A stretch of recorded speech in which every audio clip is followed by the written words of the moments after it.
Hi and welcome students. So what do you do when you run into a problem on your computer? I'm going to go over some of the best ways to fix those problems and some of the most common solutions. That way you're not spending a bunch of time waiting for customer service on the other end of the phone. So let's go ahead and take a look here.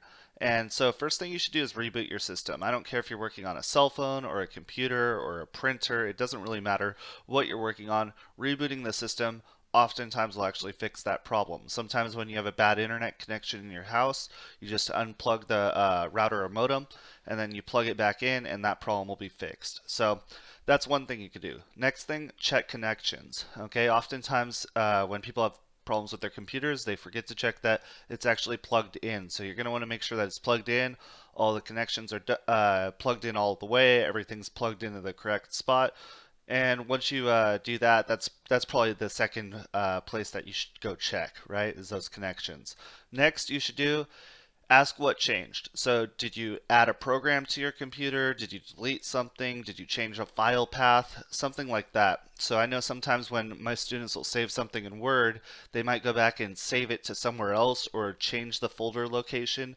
And so, if you really do think about what changed since the last time you used that application or the last time you used that device, that'll actually help you figure out what the problem is.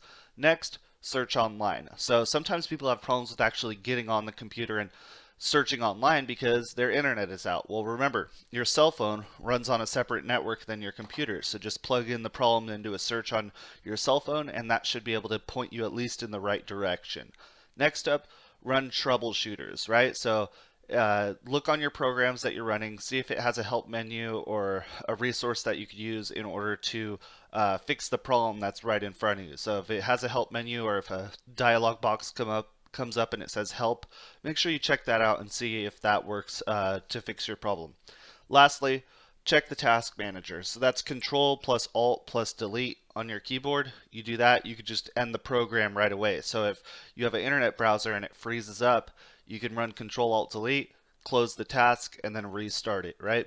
So that'll be kind of a good way for you to actually get out of a problem if your computer is actually frozen. So hopefully those tips will help you out when it comes to solving your computer problems. If you like this video, please give it a thumbs up.